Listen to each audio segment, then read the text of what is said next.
Welcome back to Good Moms Bad Choices. I'm Erica. And I'm Mila.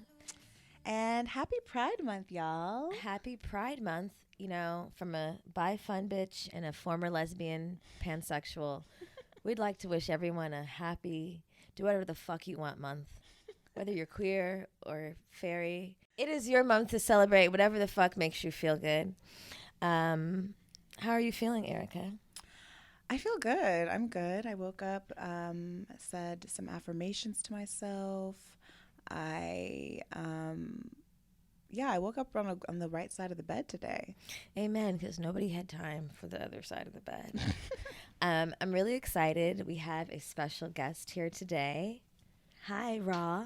Hi, thanks for having me. Author, mama, advocate. I'll throw in there. Nigga bitch of the year. Nigga bitch of the year. Yeah. She's also friends with one of our tribe members, Miss Rightsway, Ashley. And if you guys listen to that episode, you know Ashley said nigga bitch like a lot, and I was stressed.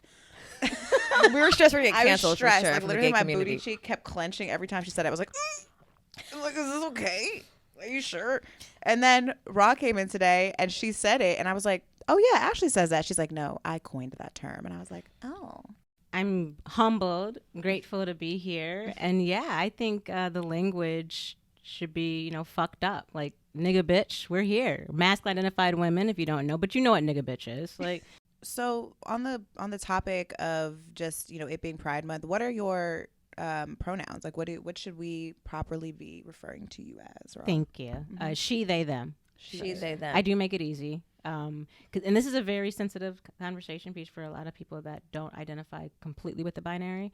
But I'm a mom. Mm-hmm. I love being a mom. I love being a woman, to be honest with you. I'm just fluid, very fluid in my lifestyle. So that's where the they and the them comes. But also, I'm not sensitive about any of it. So if you were to misgender me, I wouldn't give a fuck. You should keep calling me. Matter of fact, you want to call me, keep paying me, calling me, call me what the fuck you want to call me. You know what I'm saying?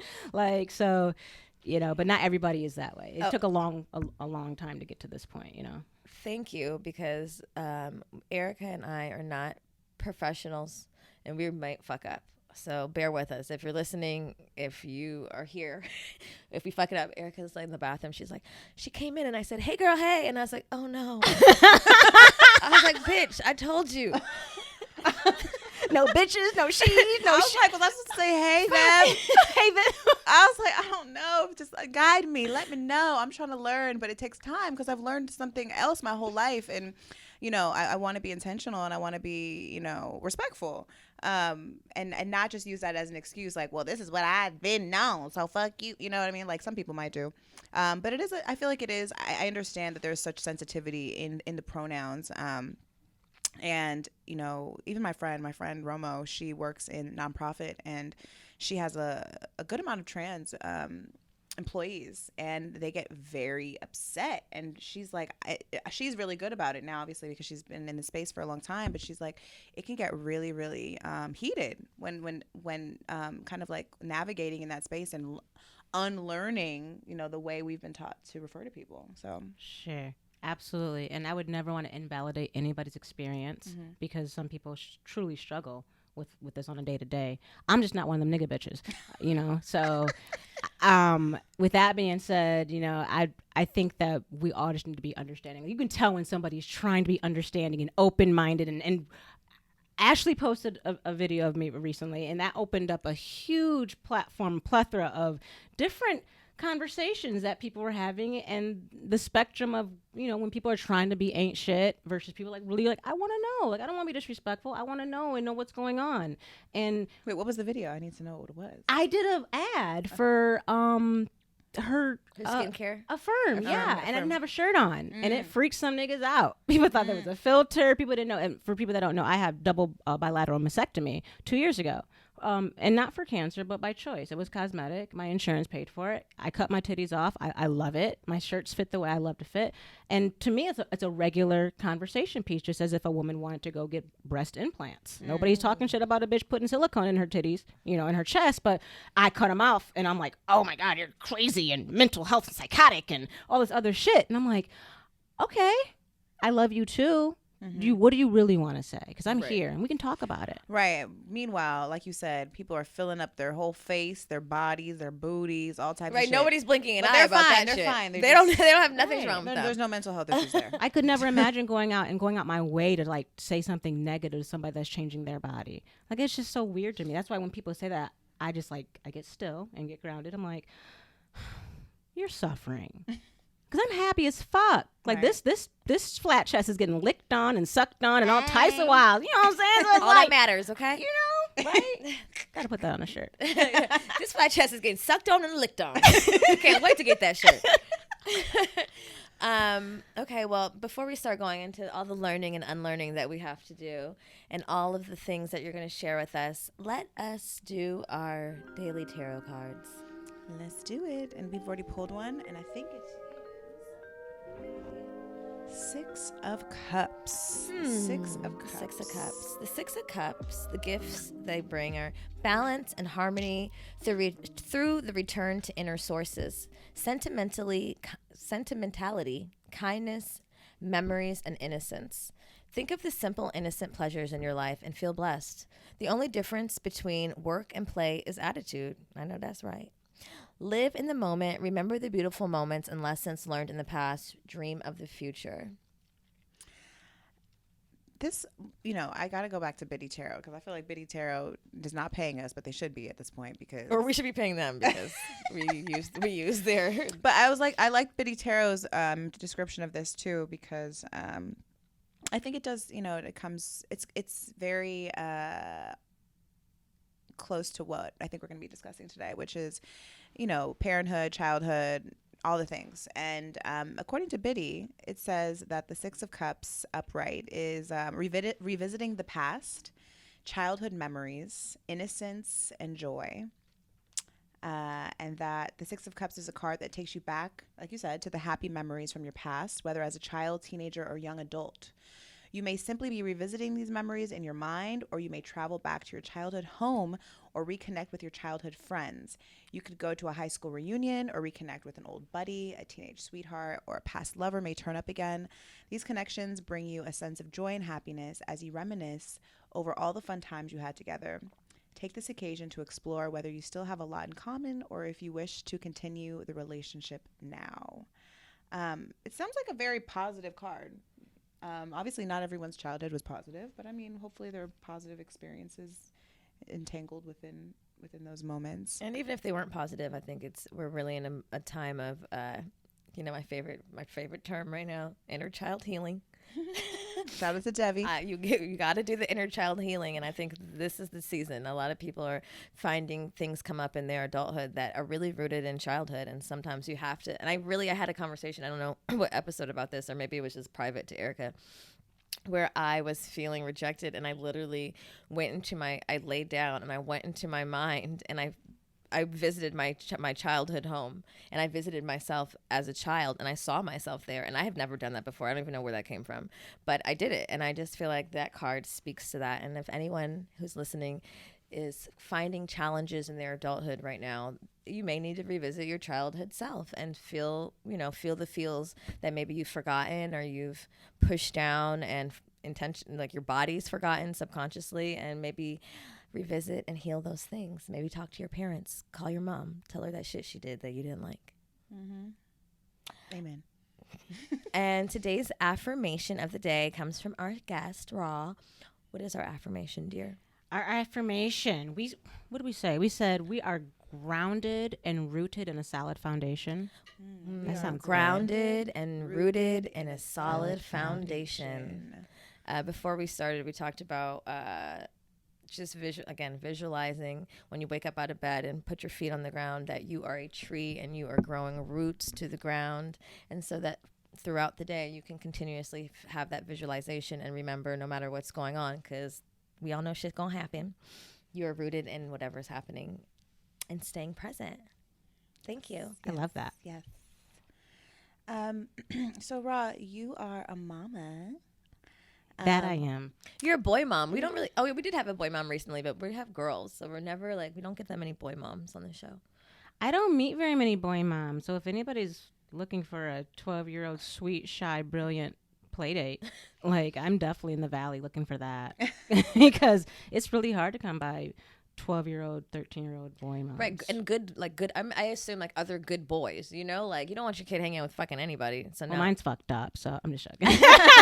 But no, for real, though, right? I mean, 12 and 13 is a hard age. That pubescent shit, like, me and Erica just revisited some of our journals, the whorishness that we participated in our early teenage years. So I'm really scared to have a teenage child, but I feel like it may be a little bit easier for a boy mom.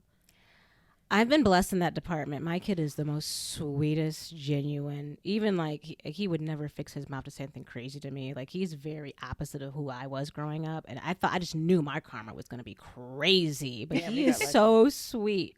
Like, he's a sweet boy. Oh, that's wonderful. What was it like growing up for you? I mean, I really want to talk about your book that you gifted us, which is amazing. Charlie's Best Work Yet. And I think you said it was kind of loosely based on, your childhood. Can you talk about your childhood? And I'm just curious to know, like, did you always identify as, like, I mean, obviously, I don't know if even like we had the language then sure. Right? Or even your parents had the language then to like really understand you. But like, can you walk us through, like, what's your journey been and your identity? Sure. Gender identity. Well, right off rip, I was adopted into a pastor household. So Church of God in Christ, Pentecostal, parents both pastors. They were not getting jiggy with that gay shit at all. And I've been gay since like ever, like 5 or 6. I knew I was gay. And just innately, just the attraction to women, which I can't explain other than just innately. Just like I didn't have the attraction to boys in that way. So growing up, I was very tomboyish, and that's the only language that we knew to call it, was a tomboy. Played basketball, played sports, didn't play with dolls. So I think everybody kind of knew, but nobody was like, I remember a turning point was in 6th grade. I was trying to wear boy clothes, and my dad was not having it. And my mom was like, it's fine. This is not her being gay. This is her expressing herself. And she was really vouching for me, But no, that wasn't. I was gay as fuck. So wrong, Mom. Yeah, you were wrong, Ma. You knew that Jesus didn't tell y'all niggas. Like, Jesus told y'all. Yeah, come on. So I officially I got outed in like at 15, 16 years old by this girl from out here. Ironically, she was from LA and came to my school, and I had already had a girlfriend since I was like 12, like on the low ski. I was doing everything 12, 13 years old. Like dry humping and shit? Like, girl, everything. Okay. Like everything, 12, 13. So my first experience was with the girl. But my attraction to men is, and even present, like I'm physically attracted to men. I can appreciate a nice looking man. I actually appreciate masculine men, to be honest with you. I can appreciate a nice black masculine man. I just don't want to have sex with you. That's what it comes down to. I don't know what my role would, because every man that I've ever been intimate with was never like, I never got anything from. It was very like, ugh, this again. Like, I thought this was going to be different this time. So that's my question too, is like, you have a son. Did you carry? I did. Okay, so then was it planned then, or was it you had sex with a guy and you got pregnant? Yeah, my baby daddy, which is so wild to hear me say that, but yeah. Wait. I just was doing a poll on Instagram today and asking people like what their thoughts are on like baby daddy, like the word baby daddy and baby mama, because we've been going back and forth with like merch and stuff, and like wondering, like, because we're so like, yeah, baby mama, baby daddy, whatever the fuck, like, I'm a baby mama. I don't really think too deeply into it, but I know that there is a lot of there's a negative stigma around the words, especially as Black women. Sure, with the lack of marriage, probably. Right. Wedlock. No, so my baby daddy, I mean, we were friends, and the funny thing is, like, people were like, because I was always gay in college, and he was a football player.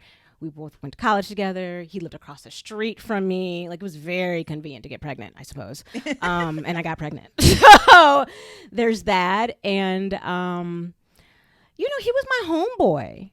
Like, it was never like a romantic partner. Please believe if I was going to get pregnant by a nigga, I would have got somebody rich or like.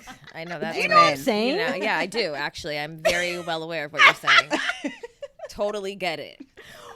but I can count on one hand how many guys I've been with. So what was making you have sex with them? It was just like, it's my homie, let's try it. First of all, we had sex once, so I guess the one time you had sex with him was the one time you got you. I liked him. And he was just so different than any other guys. He didn't press up on me. Like, he was just real. Like, he took me out on a date and courted me, like, really on some like fairy tale type shit. And I was like, this nigga's not even like trying to like have sex with me for real. Like, okay, you can stay around. You're safe. I have a girlfriend anyways. Like, you're safe. Mm-hmm. And then, no. Not safe. Not safe. Pull out game weak. As fuck. But I didn't even know I was pregnant till I was like 4 months. Oh shit. Yeah, because my period was already like, irregular. I'm out here nigga bitching. You know what I'm saying? Like, I don't have to worry about this shit. Play basketball. It might come next month, Like, and I'm like, titties hurt. And yeah, I remember my mom actually, I was still on their insurance. So I wanted to go to the doctor. My mom took me or whatever. And that shit was wild. They told me right then and there, like, she's like, oh, do you want to hear the baby's heartbeat? I was like, bitch, what? Hold on. That's a whole lot. You're like, what? Hold on. Wait, that's rewind. a whole lot. I can only imagine. Because this is like Grand Rapids, Michigan, the same gynecologist, the same. How old were you? I was like 19. And you were a baby. 19, 20. Oh my God. With my mom getting the pap smear, just thinking I'm getting a pap smear. And at this point, your mom, I mean, you were outed at 15, so your mom was already... At this point, my mom's like, thinking like, okay. I knew it. Hallelujah, Jesus. I knew she would come around, Jesus. I knew it. Tomboy, what? I told you. The face. Well, the dress is out. Right. So I took her out to like some mediocre ass, like Applebee's or some shit. Oh my God. Or Chili's. And I was like, I got something to tell you. And she was like, you're pregnant. And I was like, how did you know? She was like, your titties ain't never been big like that. They're sitting on the table. And I was like, I guess it really is true. Your mama really do know when you're pregnant. They do. Mamas be knowing for real.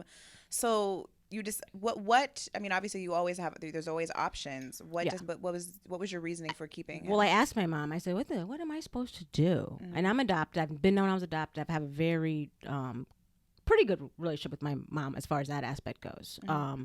So I knew that adoption wasn't going to be an option. That would be too. I could never carry. You're mine. I carried you for that long. I'm getting taxes or something.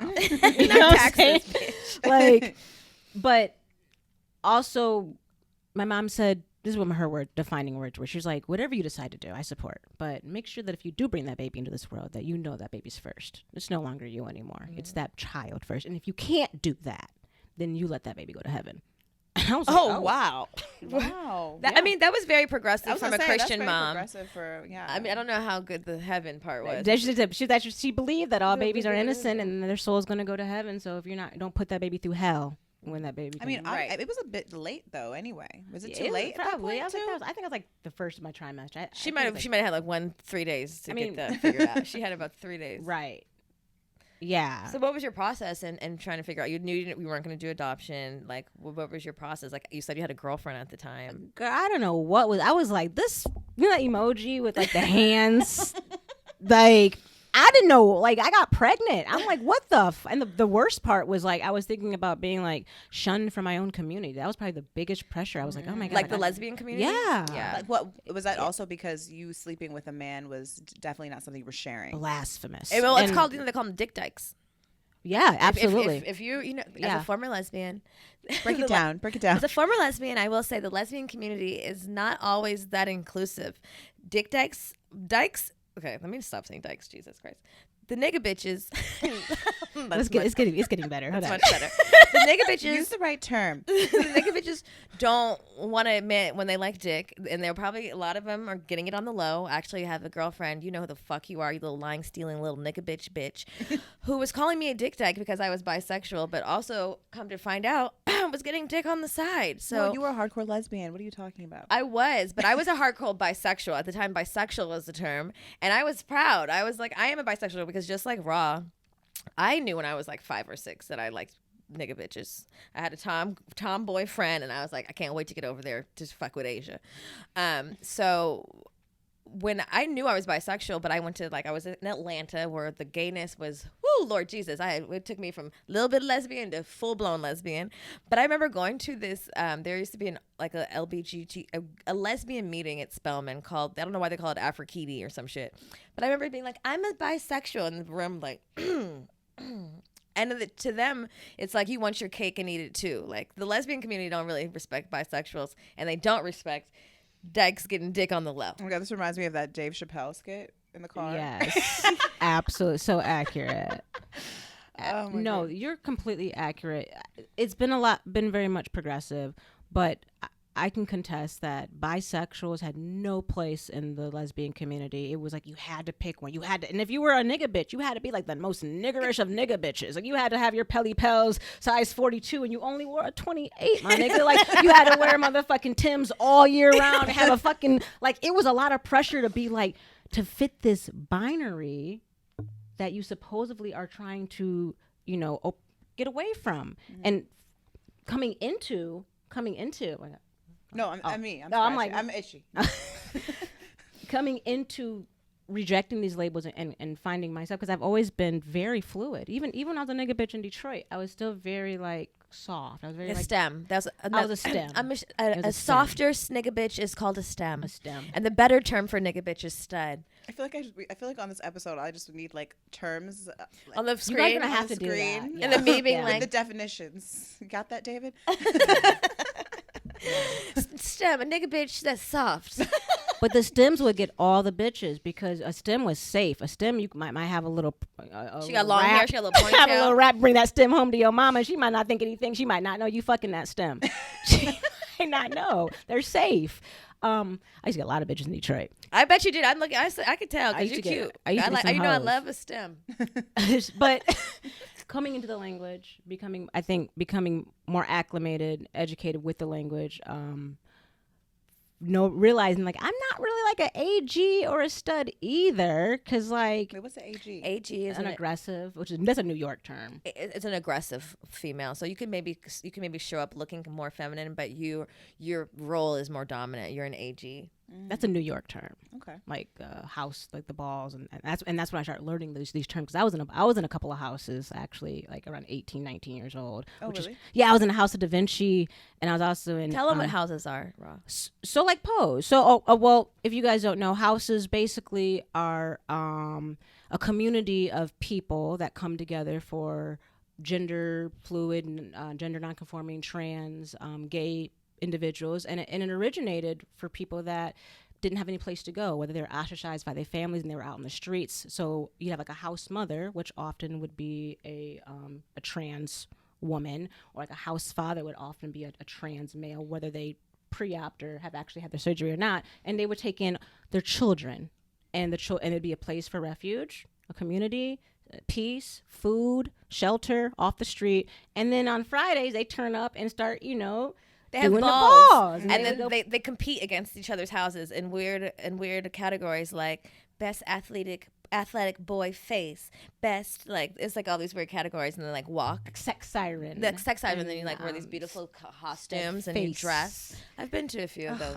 I'm dreaming of it. A lot of drugs there. It goes on all night, never ends, but it's really They have fun. some here. I heard there's Really? Yeah, we'll have to talk about. Let's yeah. go. Yeah, I'm Yeah, down. we should. I know, and I know serious. a couple of people that walk. So I have not gone to any, but everything's opening back up. Did you walk too? I did walk. I just posted. I said, if anybody has any pictures for me, circa 2000, 2001, walking business stud with this big ass fucking Not business stud. Steve Harvey suit on with the big ass pinstripes. shoulder pads. They tape my did you briefcase. tape your boobs down? I didn't have no titties for real, so I was already had 2 sports bras, and I was good, but just looking ridiculous.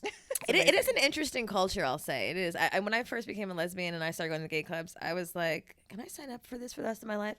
These bitches love to slow dance and karaoke to slow jam songs. I'm like, every time I went to a motherfucking lesbian party, there was a performance. They weren't really performing, though. They were lip syncing, and they was body rolling. Look. And I just wasn't sure if I could sign up for a lifetime of these type of parties. Innuendos in Detroit, Palladium, Detroit.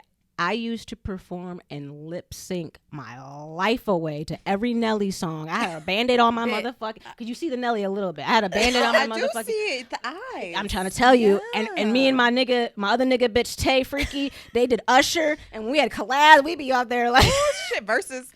Yes, the OG versus. And the bitches would go crazy for those performers. I got my rent paid them a few times. Damn. in Atlanta, Club Miami. Yeah, I just want to shout out to Club Miami. If you are in the gay community at any point in the last 15 years, you were there. Club Miami. Wait, okay, so go back because you found out you were pregnant. Was this before? I gotta go back. You're at the Chili's. Your mama told you was pregnant. Told your mom at Applebee's. She said either you're gonna be a mama or she gonna go to heaven or he gonna go to heaven.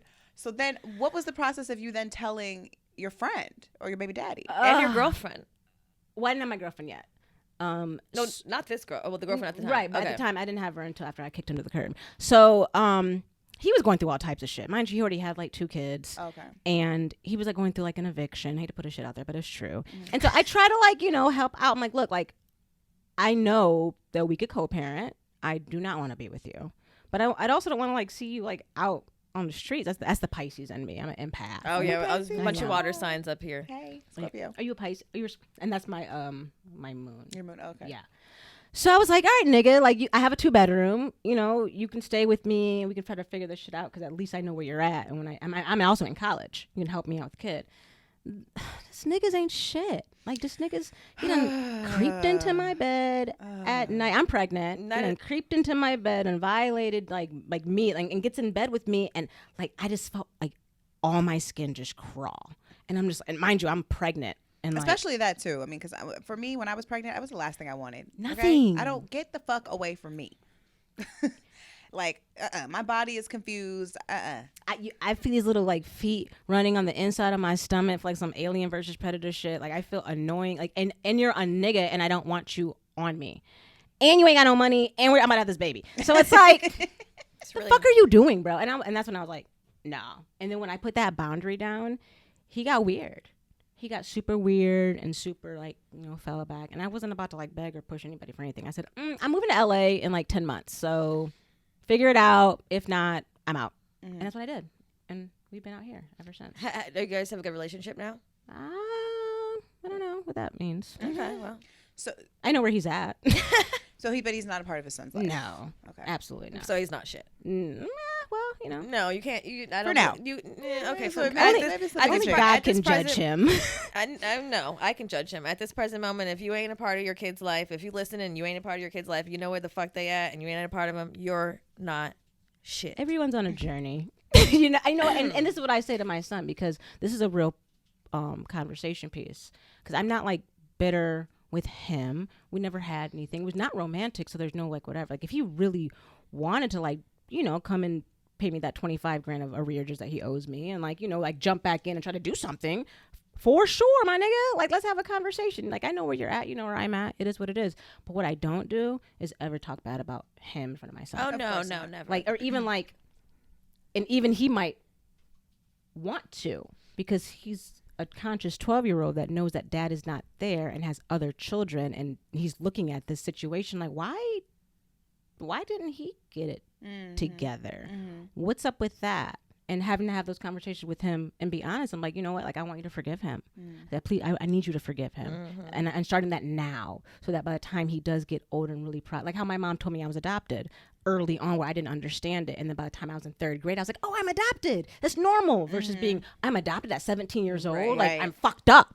So it's like, maybe one day you guys will have a relationship, and I would love that, because I raised you to be a brilliant young man, and if he wants to jump on the bandwagon and you can have a relationship with him, I know I did my job regardless. Right. But, I feel like a lot of times, because it would be easy for me to be like, that nigga ain't shit, fuck that nigga, he's little dick ass. You know what I'm saying? It's like, you know what, Chaz, if you're watching this, pay me my money, nigga. And you know what I'm saying? Like, God bless you, bro. God bless you, Chaz. She's a good woman. She ain't even talking shit about you, Chaz. What was your birthing experience like? Did you have a natural birth, C-section? So, I had a C-section.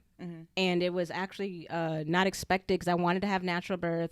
I really thought I was gonna do like the epidural. I was like, I'm a nigga bitch. We popping this baby. I'm natural. We got this. I'm behind. You know what I'm saying? 'Cause I was, We all squatting. right, Squat and push. right. I'm little. What the baby gonna be little too? You know what I'm saying? Like little out here. I was doing cartwheels on the beach, like 8 months pregnant. You know what I'm saying? Like I gained 11 pounds. So Oh my entire God. What? How? The fuck? 131. I'm pissed. Yeah, 131 was my. Wow. I went in for my 30. How many pounds did you? Probably 14. No, I gained 30 pounds, 30 to 35 pounds. But literally after the 6 weeks was up, I was back to 98. I was like 96. I had lost 2 pounds extra.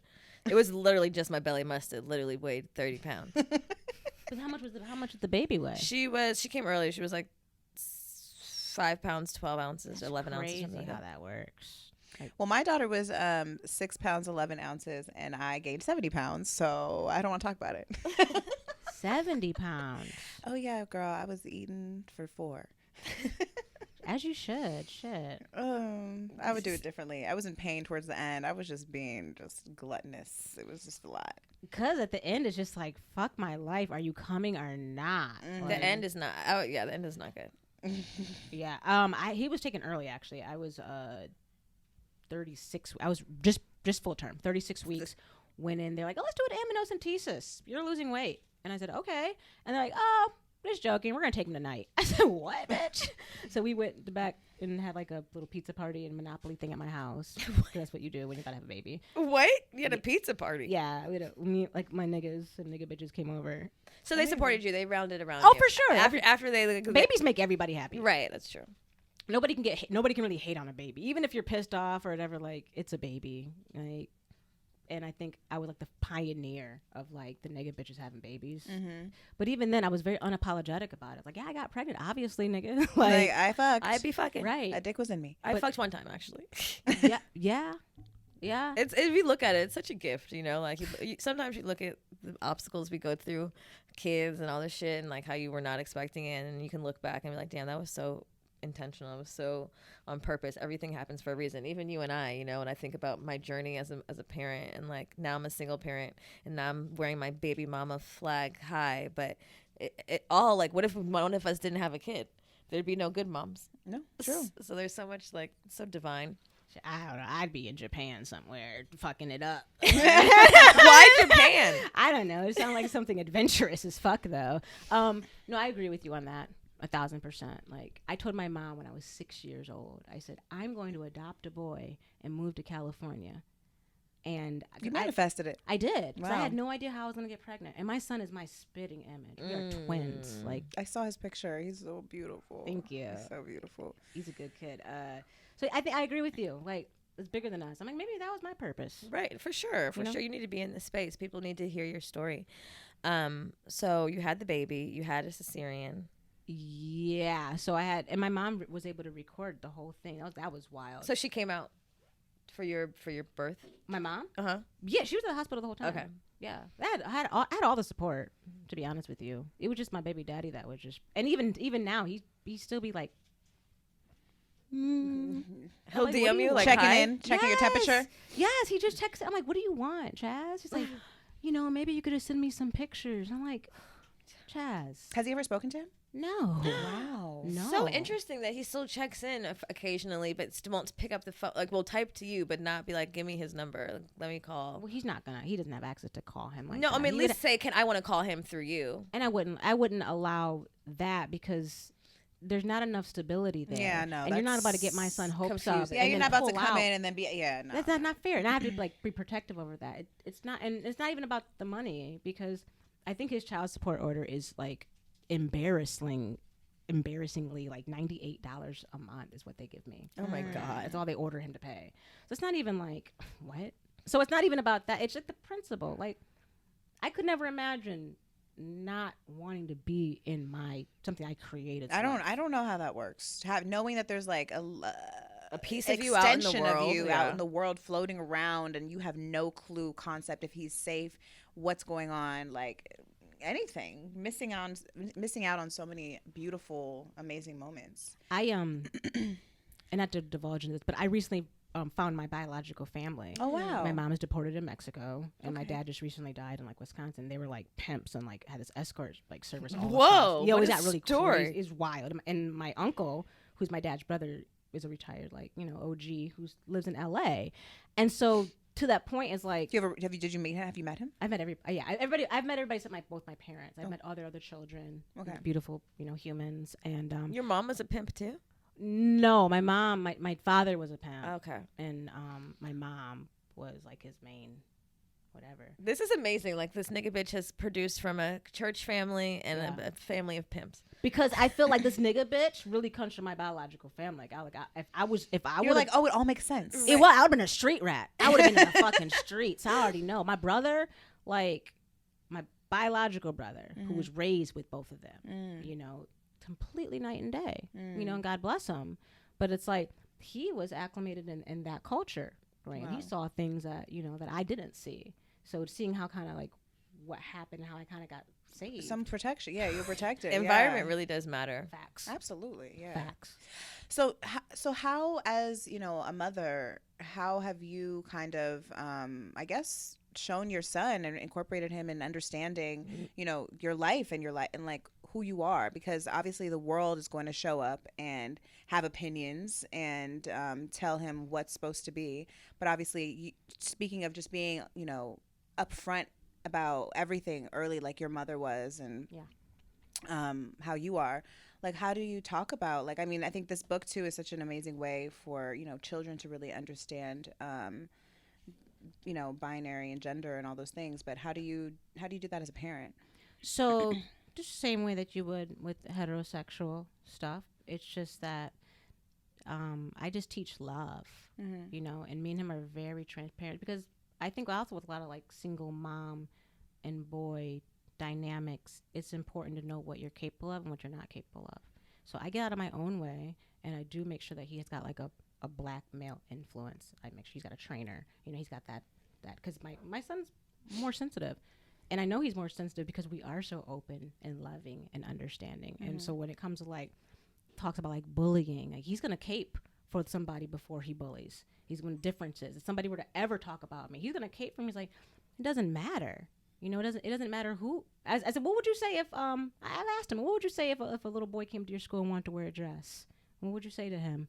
He's like, I'm not wearing the dress, so why does it matter? I wouldn't wear a dress, but if he wants to wear a dress, he can wear what he wants to wear. I'm like, well, and so just kind of picking his brain. And at one point I did ask him, like about his sexuality, because I feel like we should be able to have those conversations, right? And I was like, some girls like mom, some boys like boys, Like, what do you think about that? He's like, about what? I was like, girls liking girls. He was like, it's fine. Like, what do you think about boys liking boys? Like, nah. I was like, so you straight then, nigga. All right, okay, well, talked about that. Check. Well, I don't want him to have to go through all the fucked up shit I fucking had to go through. And if he right. does decide to be gay, whatever, who fucking cares, right? But, just having those we talked about masturbation early on. You're our type of mom. You're part of the tribe, girl. You know what I'm saying? It's just, we gotta like neutralize these conversations. They're normal conversation. My sex talk with my mom, I don't know if you guys had a sex talk. Mine was terrible. Yeah. No, it's like rather non-existent. Like, no, And that's most people's explanation of that. And I don't understand why that is. Like, why is that so unnatural to talk about sex? like, how do you think we all got here? And what do you think was going to happen as soon as those motherfucking hormones hit? well, my mom's mom told her that she was born from the Cabbage Patch. And she believed that till she was 22 years Not old. 22. 22. My mom was a Cabbage Patch. A Cabbage Oh, Patch. hell no. Oh, no. That's how naive. Oh, my God. And wet behind the ears they were in Wow. Mississippi. Yeah. Right. I think also a big misconception too is like being a parent that's not gender conforming, or if you are gay or fluid or whatever your sexuality is, that raising a child and being transparent about your gender, whatever your sexuality is, that your kid is automatically also going to be gay. And like, that's so dumb and stupid. Because straight people create gay kids. all the time. Like, that's a fact. Straight, you find gay kids, their parents are cis as fuck and straight as fuck. Us faggots, we're not creating gay kids. We're creating sensitive, good human beings that are more understanding to the construct or the lack of construct of gender. So my son's got a vocabulary about certain shit that the average kid is not going to, because mama cut her titties off and he was right there. Well, yeah. How did he feel about that? Were you like, this is what I'm gonna do? And he's like, oh, whatever. When I say nigga bitch, she'd be like, Mom. Relax. Like, you can't say that, Mom. You're not supposed to say that. He gets tickled. He's so tickled by my language. He wasn't surprised. I mean, I don't know. Maybe because we're just so desensitized because everything is just so normal in my household, you know, except like talking back and like doing wild like white kid shit. But like as far as like, I told him, hey, you know, I'm gonna have this surgery because I want to feel better in my body.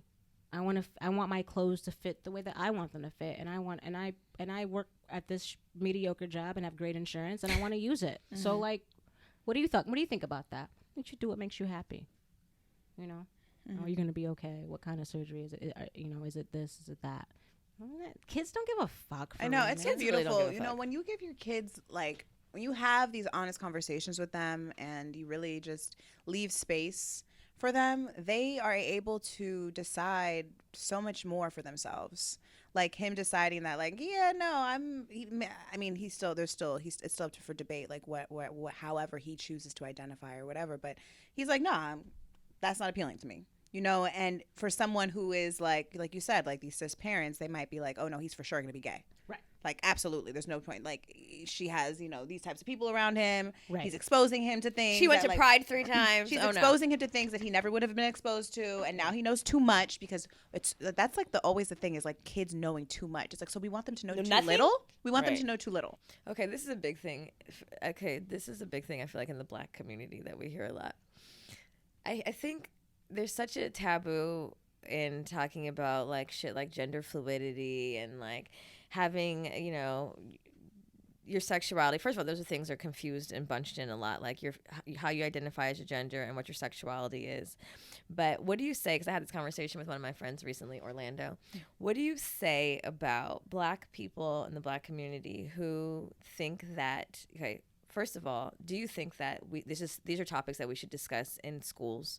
Like, I think people, as we become more progressive as a country or as a world, and we're having language for these things, they, them, she, the pronouns are being pushed in all these other areas, like in school, and maybe the images we see in TV, on commercials, you may see 2 dads or 2 moms. What do you say about Black people who think that there's a gay agenda being put on the Black community? Because, you know, I hear that a lot. We all do. Yeah, I hear that all the time too. Like, do you feel like it's something we should talk about in schools, or they should like have in Disney movies or Disney shows? I just don't know where the agenda is coming from exactly, because gay people have been gay since the beginning of gaydom. Like, seriously, we go into all cultures of where gay, like, and then gender and third genders predate anything from this generation, let alone colonialism. So it's like, you know, in ancient Africa, there's third genders that are praised for being, and for men that look like women, and they're even praised for being with other women and being with, because as long as it's fluid, it makes sense, and they're praising God. And it's like, doesn't really matter. So all this, like, this language and construct of agendas is really just, for me, projection of their own insecurities of the conversation piece, because if it doesn't affect you, shouldn't really matter for having a conversation about it. Doesn't affect you personally. I think like from what I gather from this conversation, not our conversation, but from this conversation that, you know, people in our community say is that, like, it's already hard enough to be Black, right? And then like now you want to, now with there being so much access and so much information, and I would even say that, like, I think that most people I think most people are bisexual, in my opinion. I think that You scientist over no, I think that they are. I think that society has, you know, decided gender roles and decided what is appropriate, lesbian and all or gay, those things. Right? Yeah, like, you know, and people, you know, disagree and be like, I have no interest in women, I have no interest in men, and that very well may be true. And I'm not saying that the heterosexual, like, people don't exist like through and through without being told. Like if we locked you in a room and you had no access to the internet, like, and you chose to be with like your son, you know, for example, like he has all the access to everything, and you know, we'll see, but maybe when by the time he's really into, you know, women or men or whoever, like we'll know. But I feel like a lot of it has to do with the fact that, like, you know, in the Black community, it's like, yeah, they're saying, like, they say that, obviously, not they say, it's a fact that it is hard to be Black. But, like, then also everyone in this, and it's kind of popular to be bisexual now, right? Like, it's like a trend to be bisexual, whereas I don't necessarily think it's a trend. I think most people just have it in them, and now they're kind of realizing that they have options. But then I also know that there's also people that just want to get on the bandwagon and be cool and think like, oh, well, now I do like women, and you know, but because of that, they're saying like that the youth having all these options are so easily impressionable, and it's ruining Black people. It's ruining, you know, us to already feel empowered enough to be Black, but now, you know, you're throwing in all these other things that are making it even harder, or maybe diluting, like, I guess, like, that's what I feel like men would say is like, oh, like the Black man, diluting the Black man. Yeah, that's what I've heard. I even recently on that post that I posted on Ash, because Ashley called me. She FaceTimed me right after she posted that video, and she was like, okay, here come the Hotep niggas. how we gonna deal with these Hotep niggas? And I'm like, what do you mean? And like, there's very mean things that they're saying, which is like I said, you look at it and bring it back to them, because it's not a personal attack.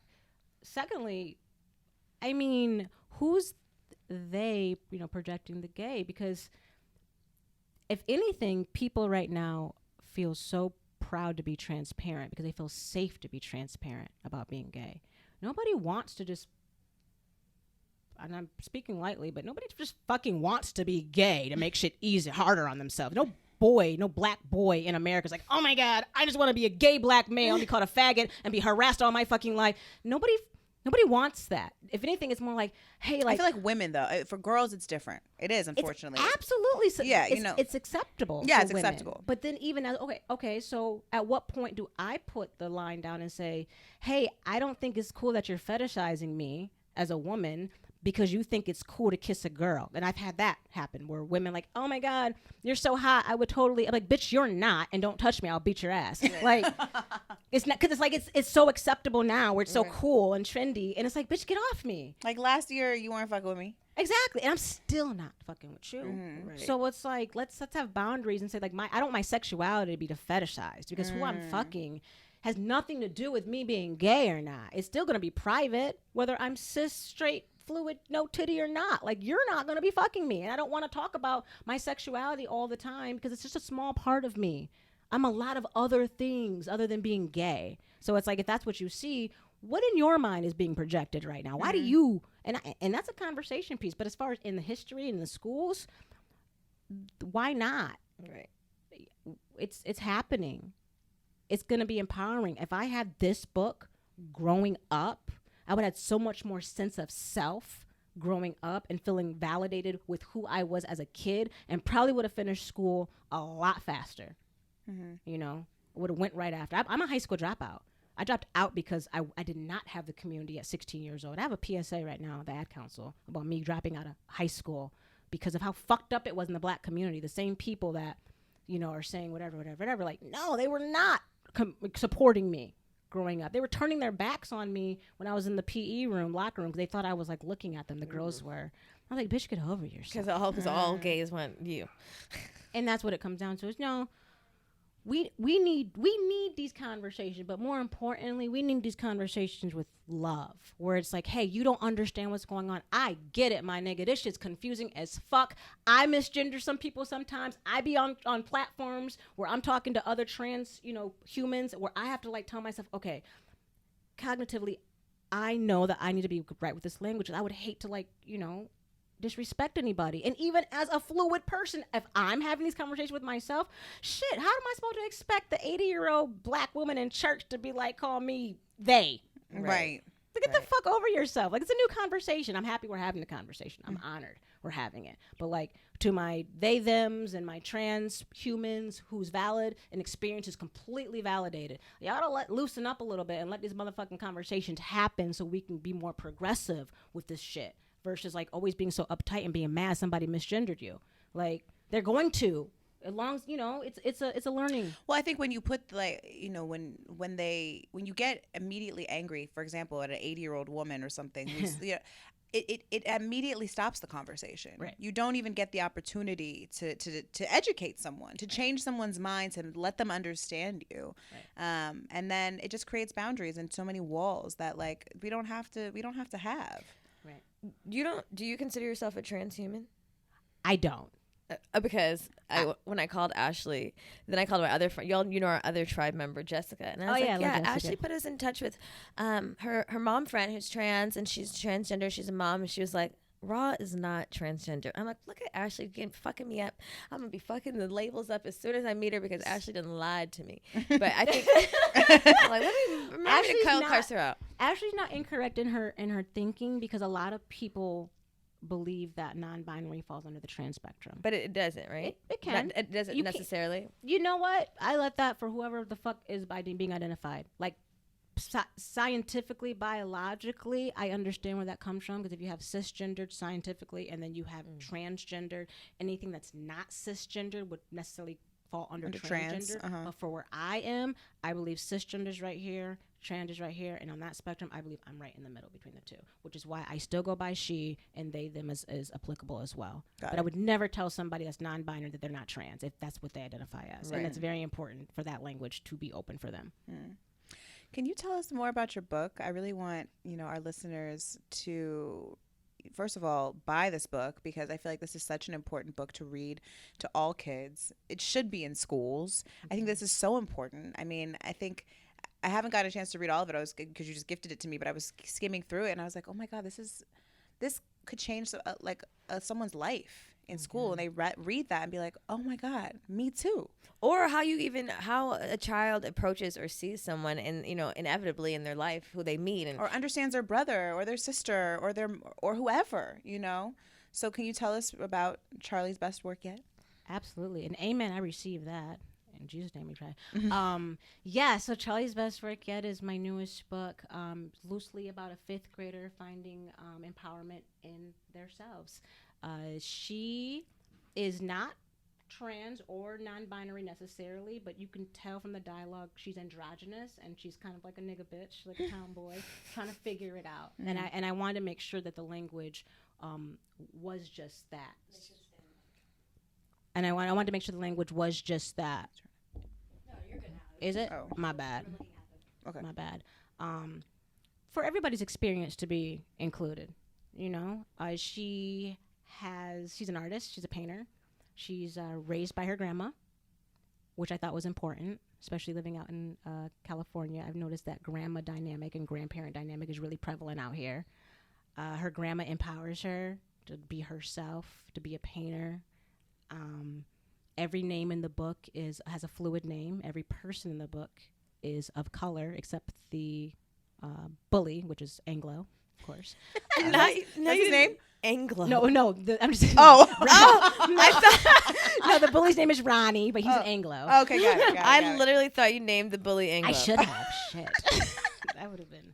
Should have consulted with you guys for that. Listen, I think this is a great name. Yes, but no, just following her path, her journey, you know, so to speak, and her best friend, her newfound best friend, which is also a nigga bitch, who also is really just me.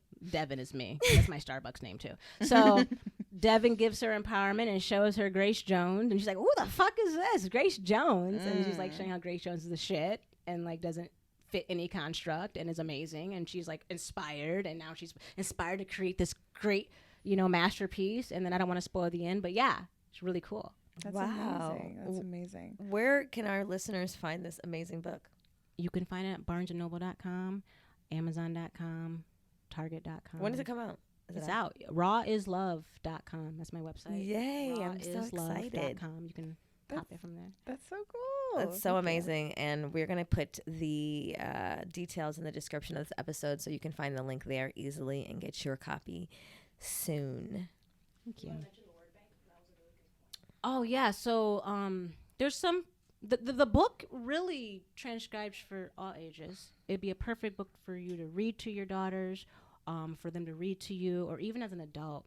The vocabulary is pretty extensive, but I did put a word bank in the back of the book to please give you, because I mean most kids probably never seen the word androgynous before, right? You know, but then just kind of like introducing the language as regular language as it should be, because this is happening every single day. Mm-hmm. And we see how limiting, like when our language is limited, how limited the conversation is. Yeah, because you almost find you don't even want to have it, because you just are like, I don't even know how to have the conversation. Let me just not have it. And so then it just eliminates the opportunity to learn and to connect. And I think it's just so important that we do have the language, and that we try our best to, especially we have 6-year-olds, like our daughters are 6, and it's such a tender age because they're so open right now. They don't really have a lot of preconceived notions about people. I mean, I think obviously they do in some capacity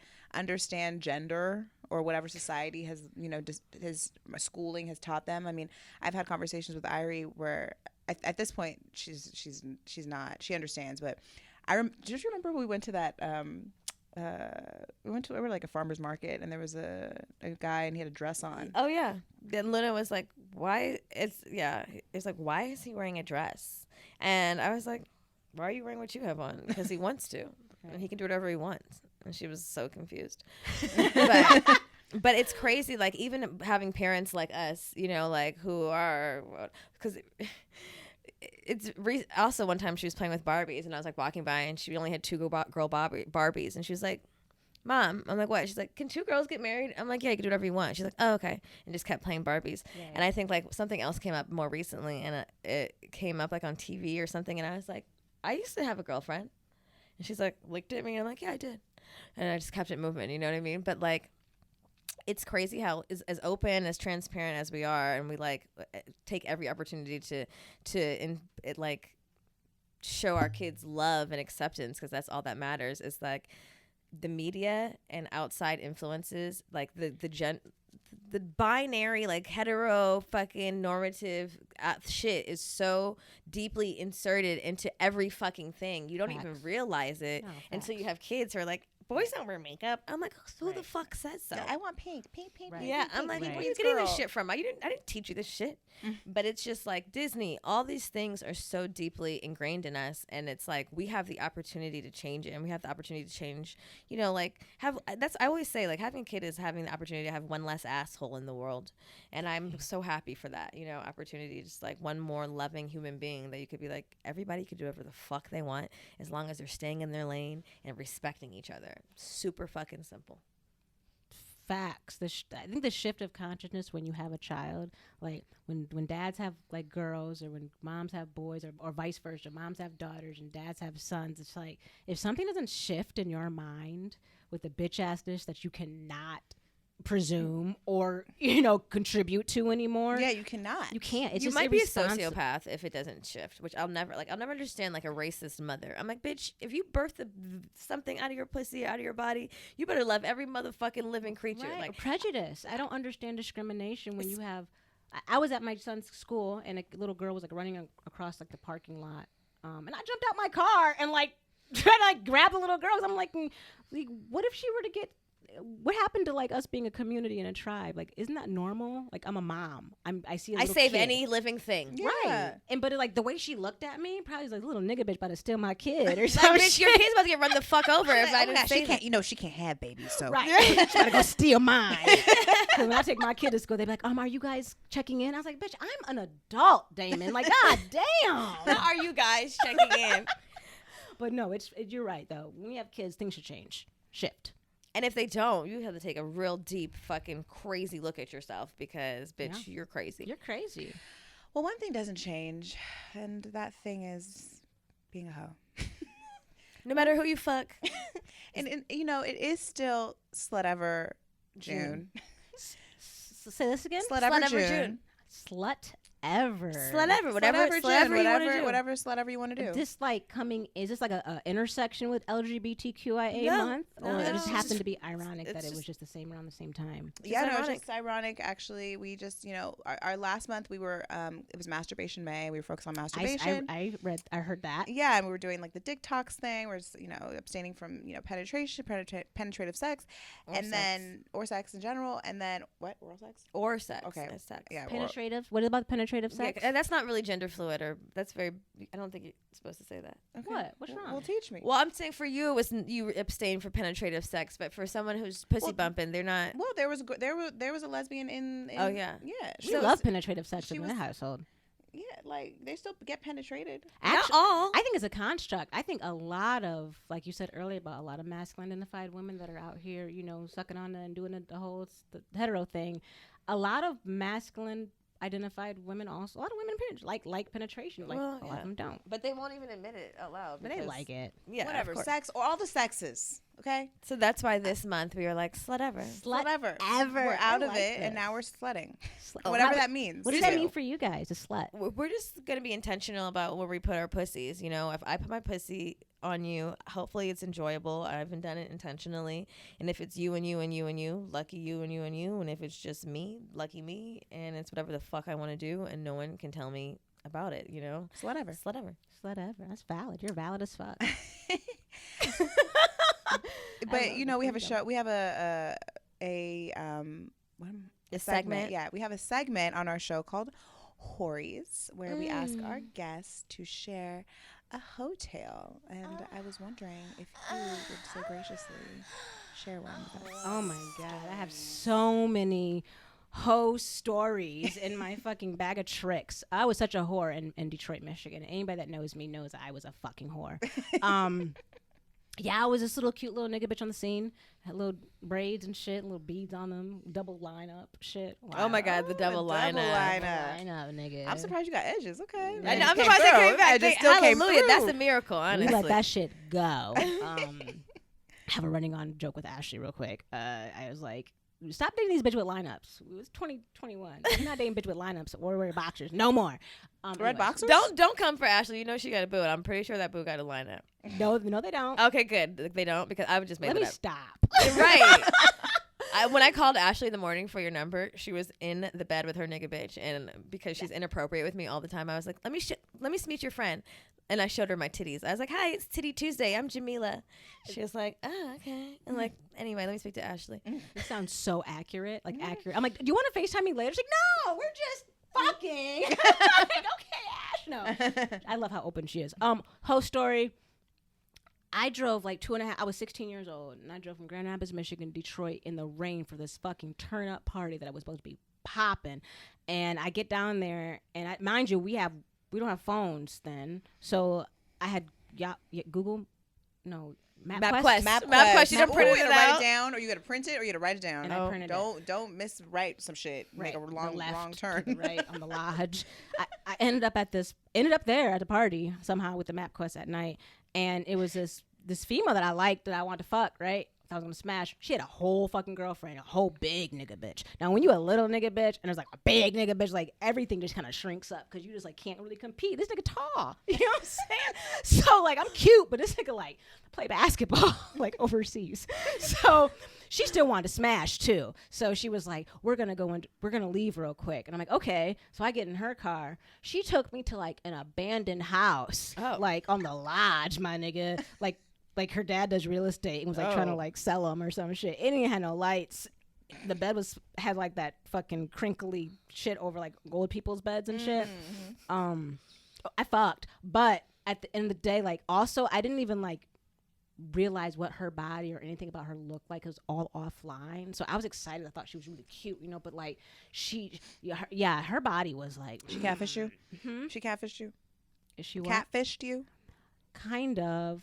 I mean, her face was cute, but being with a lesbian is really intimate. It's not like a guy you could just smash and keep. If a guy keep pants on and just keep it going, whatever. Got a big dick, good stroke, it's cool. Girls, we're loving and touching on everything, intimate. And I was touching on her, and she'd had a lot of stuff going on. Her body was just really bad. It was just really, really bad. It was very unfortunate. It felt like a really large, like, and I hate this because it's fucked up, but it was like a inflated like trash bag. Oh like, my it was so God. many like folds and flaps, and she only had like one kid, so there was not a reason. And you couldn't see. You're just feeling your way through it. And it was like fold after fold after fold after fold, and it was just like a lot of skin and like a lot. I was like, damn, bitch, you're fat, low key. Like you low key got like 70 pounds of skin right here. You don't use no fucking none of the You good can't terms. fat shame. Well, she was fat, and I didn't know.